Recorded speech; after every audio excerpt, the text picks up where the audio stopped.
درد زخم جدائی لوگو، کیسے دکھلاؤں میں زخم جدائی لوگو، گر دکھاؤں تو میرے عشق کی رسوائی۔ یہ ہے انسان کا ظاہر اور باطن کی بات۔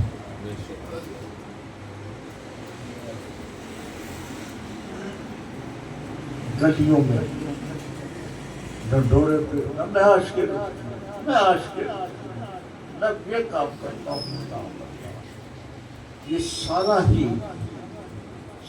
ہی ڈھونگ ڈرامہ، اس کو جس انداز میں دیا گیا ہے یہ سب ایسے ہی انداز ہے۔ جو نماز تہجد پڑھتے ہیں وہ یہ نہیں کہتے کہ جی میں نماز تہجد پڑھتا ہوں۔ اگر یہ کہہ دیا، دو پہلو ہیں۔ ایک تو یہ پہلو ہے کہ اگر اس نیت کے ساتھ کہ میں تہجد کا اگر اس کو کہوں گا تو یہ بھی تہجد پڑھ لے گا، تہجد پڑھنے سے مجھے یہ فیوز و برکات حاصل ہوتے ہیں، تو پھر تو اس کی بات اللہ تعالیٰ نے سن لی۔ لیکن اگر وہ خالصاً ہر وقت یہ کہتا ہے میں تہجد پڑھی ہے، میں اتنے بجے اٹھتا ہوں، میں اتنے بجے اٹھتا ہوں، یہ جو تہجد کی نماز ہے یہ خالصتاً اس وقت جو اللہ تعالیٰ سب سے قریب ہوتا ہے، یہ تو اس سے ہم کلام ہونے کی نماز ہے نا، یہ چرچا کرنے کی نماز ہے، یہ اس سے اس وقت ہم باتیں کرتے ہیں کہ اللہ میری تو کیا حیثیت ہے، یہ بھی نہیں کہ سانس بھی نہیں دے سکتا، لیکن یہ تیری عطا ہے کہ تو نے مجھے یہ موقع فراہم کیا ہے کہ تو میری بات بڑی نزدیک سے سن رہا ہے، میری بات بڑی ہی نزدیک سے سن رہا ہے۔ اور اللہ تعالیٰ کو یہ کلمات بڑے ہی پسند ہیں۔ وہ کہتا ہے کہ ہاں میری ہی توفیق سے تو مجھ سے ہم کلام ہے، تو میں بھی تو تجھ پہ بڑا ہی مہربان ہو گیا۔ اب تو بتا کہ تیری کیا مشکلات ہیں جس کا تو خالصاً صرف مجھے اپنا رب ہونے کا یقین کر کے مجھ سے تو اپنی مشکلات کے بارے میں کہہ رہا ہے، تو کسی کو نہیں کہہ رہا، تو اس اپنے رب کو کہہ رہا ہے جو ہر چیز پہ قادر ہے، جو ہر چیز پہ قادر ہے، جو تیرا خالق ہے، جس نے تجھے خوبصورت احسن تقویم میں پیدا کیا، اور پھر تو نے مجھے اپنا رب مان کے اپنی حاجات کھول کھول کے میرے سامنے بیان کر۔ میں تو ویسے بھی جانتا ہوں، میرے تو علم میں ہر وہ تیرا عمل ہے جو تو نے ماضی میں کیا ہے یا حال میں تو کر رہا ہے یا تو مستقبل میں کر رہا ہے، مستقبل میں کرنا ہے، وہ سب کچھ میرے علم میں ہے۔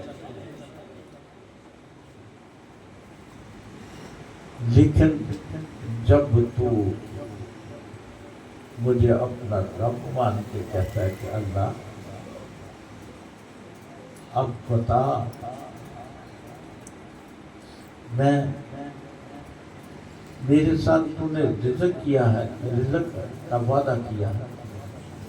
اور تو مجھے دے رہا ہے، میں تیرا اس پہ شکر ادا کرتا ہوں۔ اور اس شکر ادا کرنے کا جب اللہ تعالیٰ اس وقت وہ کیا کہتا ہے کہ تو نے میری نعمت کا شکر کیا ادا کیا ہے، تو میں اب تیرے رزق میں برکتیں بھی عطا فرماتا ہوں۔ سبحان اللہ، سبحان اللہ، میں تیرے رزق کو وسیع بھی کرتا ہوں۔ سبحان اللہ، میں تجھے کسی کی محتاج ہونے ہی نہیں دوں گا، سبحان اللہ، میں تجھے اپنا ہی محتاج رکھوں گا، میں تیرا ہر حال میں بھرم رکھوں گا۔ اور اگر کسی وقت تک تجھے رزق کی تنگی ہے تو پھر اس کے لیے میں نے اور تجھے آزمانے کے لیے، تجھے اور قریب کرنے کے لیے میں نے تجھے صبر کی تلقین کی ہے، صبر کی تلقین کی ہے کہ اگر ایک وقت تجھے نہیں ملتا، ایک وقت تجھے نہیں ملتا تو تو اس پہ کیا کہتا ہے کہ میرے مالک میں تیری رضا پہ راضی ہوں۔ تو چاہتا ہے، تجھے میری بھوک پسند ہے نا، تجھے میری بھوک پسند ہے تو میں تیری رضا کے لیے اس بھوک کو بھوک نہیں سمجھتا، میں اس بھوک کو بھوک نہیں سمجھتا، میں سمجھتا ہوں کہ تو مجھ سے پیار کر رہا ہے، تو مجھے کچھ اور سمجھانا چاہ رہا ہے، سبحان اللہ، تو مجھے کچھ اور سمجھانا چاہ رہا ہے، تو مجھے اور پالش کرنا چاہ رہا ہے، تو مجھے کندن بنانا چاہ رہا ہے۔ یہ ہے ہماری سمجھنے کی باتیں اور اس پہ عمل کرنے کی باتیں۔ یہ درود محل کی رونقیں کیوں بھئی یہ آباد شاد و آباد ہے، الجمعۃ المبارک کو آپ اتنی محبت خلوص کے ساتھ آتے ہیں، کیا میں کچھ آپ کو دیتا ہوں؟ نہیں دیتا، میری کیا اوقات ہے، صرف ایک بات کا اظہار کرتا ہوں، وہ ہے محبت، اور محبت بھی اس لیے کرتا ہوں کہ آپ اللہ اور اس کے محبوب کے ذکر کی محفل کرتے ہیں، آپ میرے محترم ہیں، اس لیے نہیں کرتا کہ آپ مجھے خوش کرنے کے لیے آتے ہیں۔ اگر کسی کے دل میں یہ خیال ہو کہ ہم شاہ صاحب کو خوش کرنے کے لیے آتے ہیں تو یقین جانیں وہ حاضر نہیں ہوئے، وہ اللہ کی بارگاہ میں حاضر نہیں۔ اللہ اللہ، اسی طرح علامہ صاحب آپ کا تھوڑا سا وقت، کبھی آپ جب تشریف فرماتے ہیں تو میں کچھ آپ سے سبق لینے کے لیے بھی کوشش کرتا ہوں، آپ کی موجودگی میں بھی میں جو کچھ میرے علم میں ہوتا ہے یا اس وقت کیفیت ہوتی ہے اس کا میں اظہار کرنا چاہتا ہوں، کیونکہ آپ ایک نیک انسان، صحبت میں انسان کی کیفیت بدلتی ہے۔ میں یہ سمجھتا ہوں کہ آپ اتنا طویل سفر طے کر کے آتے ہیں اور وقت پہ آتے ہیں، اور میں آپ کا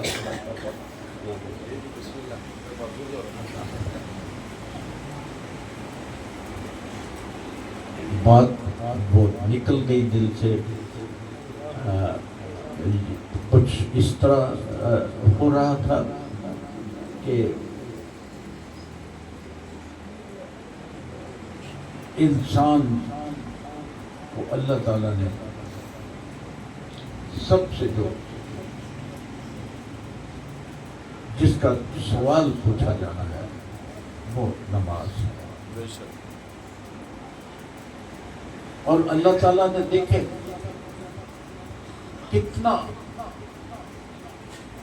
انسان کو با اختیار بنا دیا، کہ نماز سب سے پہلے سوال نماز کا ہی کیا جانا ہے۔ حضور صلی اللہ علیہ وآلہ وسلم سے صحابہ عرض کرنے لگے کہ یا رسول اللہ صلی اللہ علیہ وآلہ وسلم، جو سب سے اہم عمل وہ کون سا ہے؟ تو آپ صلی اللہ علیہ وسلم نے کیا ارشاد فرمایا کہ وقت پہ نماز ادا کی جائے۔ اچھا، اور اللہ تعالیٰ نے ہم پہ کیا کرم کیا؟ اللہ تعالیٰ نے نماز کی مقبولیت کی جو کوڈ نمبر ہے وہ ہمیں عطا فرمایا، وہ ہمیں عطا فرمایا۔ جس طرح ایک ملازم صبح اپنے ڈیوٹی پہ جاتا ہے، وہ جب انٹر ہوتا ہے تو وہ تو اس کے پاس کارڈ ہوتا ہے، وہ پنچ کرنے کے بعد اس کا وہ درج ہو جاتا ہے ٹائم کہ یہ اس وقت اپنی ڈیوٹی پہ حاضر ہوا ہے۔ اسی طرح سے جب وہ اپنی ڈیوٹی سے فارغ ہو کے آتا ہے تو اس وقت بھی وہ کارڈ پنچ ہو جاتا ہے۔ وہ کارڈ اس وقت یہ بتاتا ہے کہ اس نے اتنے گھنٹے ڈیوٹی کی ہے، اس نے اتنے گھنٹے ڈیوٹی کی ہے۔ اسی طرح نماز ہمیں فحش اور منکرات سے روکتی ہے۔ فحش کیا ہے؟ فحش یہ ہے کہ کسی کے ساتھ بد کلامی کرنا، جھوٹ بولنا، بلا وجہ کسی کو تنگ کرنا، یہ تمام چیزیں فحش میں آتی ہیں۔ اور منکرات کیا ہے کہ جو اللہ تعالیٰ نے ہمیں احکام دیے ہیں، احکام ہمارے لیے، اس کی ہم خلافت کریں۔ نماز ہمیں فحش اور منکرات سے روکتی ہے۔ نماز ہمیں فحش اور منکرات سے روکتی ہے۔ اور اس کا کوڈ نمبر اللہ تعالیٰ نے ہمیں دیا کہ اب ہم نے دیکھنا ہے کہ ہم نماز جو پڑھتے ہیں کیا وہ نماز ہمیں ان فحش حرکات سے اور منکرات سے روک رہی ہے؟ یہ وہ کوڈ نمبر ہے ہمارے پاس۔ اگر تو انسان کا دل یہ کہتا ہے کہ ہاں بھئی آج میں نے کسی کا دل نہیں دکھایا، کوئی فحش حرکات نہیں کی، میں نے نماز کے رکوع بھی خوبصورت کیے، جلسے میں بھی، سجدے بھی میں بہت خوبصورت، میرے دل میں کوئی ایسی ذاتی خواہش نہیں تھی اور میرے جسم کے کسی حصے سے کسی کو تکلیف نہیں ہوئی، تو اگر تو یہ انسان کے اختیار میں ہے نا، یہی وہ کوڈ ہے۔ اگر تو انسان کو یہ یقین ہو گیا کہ میں نے آج فحش اور منکرات سے اپنے آپ کو بچا لیا ہے، تو یقین جانے اس کی نماز جو قبول ہو گئی۔ اگر اس نے نماز بھی پڑھی، فحش منکرات سے بھی وہ باز نہ آیا، تو یقین جانے اس کی نماز قبول نہیں ہوئی۔ سجدے تو حضور صلی اللہ علیہ وآلہ وسلم بھی فرماتے تھے، نماز تو آپ بھی پڑھتے تھے۔ کیا ہم اپنی نماز کا کبھی ان سے دور تک بھی ہماری سوچ نہیں ڈالتے؟ ان کی نماز تو وہ نماز تھی کہ آپ اللہ تعالیٰ کو دیکھ رہے ہوتے تھے، اللہ تعالیٰ کو دیکھ رہے ہوتے تھے، آپ کی کیفیت وہ ہوتی تھی۔ کیا ہم نے کبھی جب نماز پڑھی ہے تو ہم پہ کچھ ایسی کیفیت طاری ہوئی؟ اگر طاری ہوئی ہے، نماز کی روح کو ہم پڑھتے ہیں تو اللہ کا شکر ادا کرنا چاہیے اے اللہ تو نے ارے ہمیں اتنی خوبصورت نوازی، بس یہی نماز کا جو حسن ہے، نماز کے آداب ہے کہ اس کو اگر پڑھنا ہے تو پھر اس انداز میں پڑھنا ہے کہ اس کے بعد ہم نے کسی کو تکلیف نہیں دینی، اپنے ماں باپ سے محبت کرنی، اپنے عزیزوں سے محبت کرنی، دل سے کرنی، ان کے بارے میں کوئی غلط خیال دل میں نہیں لانا، ان کی عزت و تکریم کرنی، کسی غریب رشتے دار کو یہ سمجھ کے کہ یار یہ ایک غریب انہوں سے کیوں کول بٹھائیے، کہ اس کو بڑی انسانیت کی تذلیل ہو نہیں سکتی۔ بھئی اللہ تعالیٰ نے اس کو تمہارا رشتہ دار بنایا ہے، غریبی امیری یہ اس کی دین ہے، لیکن اس نے تو تجھے وہ دل عطا فرمایا ہے نا، جب تم حقوق العباد پورے کرو گے، جب ہم حقوق العباد پورے کریں گے، اپنے ہستی کو پہچانیں گے، دوسرے کو اپنے سے بہتر جانیں گے، تو پھر ہی دل پاکیزہ ہوگا، اور پاکیزہ دل میں ہی اللہ رہتا ہے اور حضور رہتے ہیں۔ سبحان اللہ، اللہ تعالیٰ ہمیں توفیق عطا فرمائے۔